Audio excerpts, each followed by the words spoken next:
Hello दोस्तों, नमस्ते, राधे राधे। मैं आपकी साधना दुबे आज आप सभी के सामने एक बहुत ही प्यारा, बहुत ही दर्द भरा बेटी विदाई गीत लेके आई हूँ दोस्तों। बहुत ही दर्द भरा है। आप लोग सुनेंगे तो आप लोगों की आंखों से आंसू नहीं रुकेगा दोस्तों। बहुत ही दर्द भरा है। यह गीत गाने में भी बहुत कष्ट होता है, सुनने वाले को भी बहुत कष्ट होता है। आइए यह विदाई गीत आप लोगों को सुनाते हैं। बहुत ही प्यारा विदाई गीत है दोस्तों। सोहर की राग में है, सोहर की आवाज़ में है। आप लोग सुनिए, सुन के आनंद लीजिए और अपनी छोटी बहन को अपना दुलार प्यार आशीर्वाद खूब ढेर सारा दीजिए हमारे इस गीत पे दोस्तों।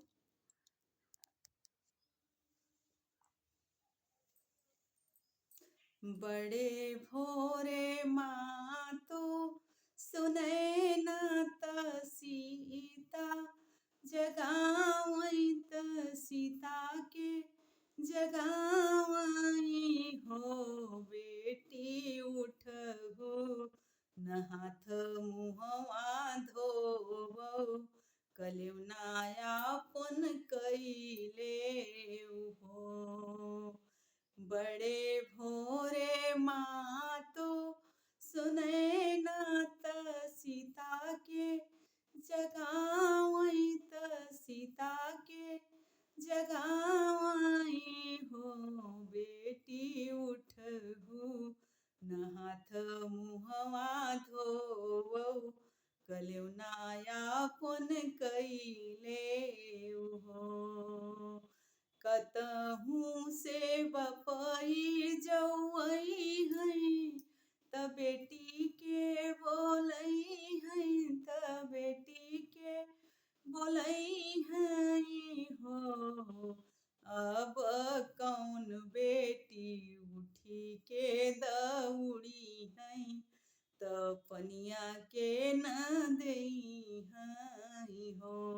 अब कौन बेटी उठी के दौड़ी हैं, त पनिया के न देई हैं हो। बड़े भोरे माँ तो सुने न त सीता के जगावई त सीता के जगावई हो। बेटी उठहु, न हाथ मुहवा धोवो, कलेव नायापन कइले हो। कतहूँ से बीरन भैया आई हैं, त बहिनी बोलई हैं, त बहिनी बोलई हैं हो। अब कौन बहिनी उठी के दौड़ी हैं, भोजन संग के न करी हैं हो। कतहूँ से बीरन भैया आई हैं, त बहिनी बोलई हैं, त बहिनी के बोलई हैं हो। अब कौन बहिनी उठी के दौड़ी हैं, भोजन संग के न करी हैं हो। बड़े भोरे माँ तो सुने न त सीता के जगावई त सीता के जगावई हो। बेटी उठहु, न हाथ मुहवा धोवो, कलेव नायापन कइले हो। कतहूँ से सखिया सहेली जो घरवा में आई हैं हो। अब कौन सखिया उठी के दौड़ी हैं, पढ़न संग के न जई हो।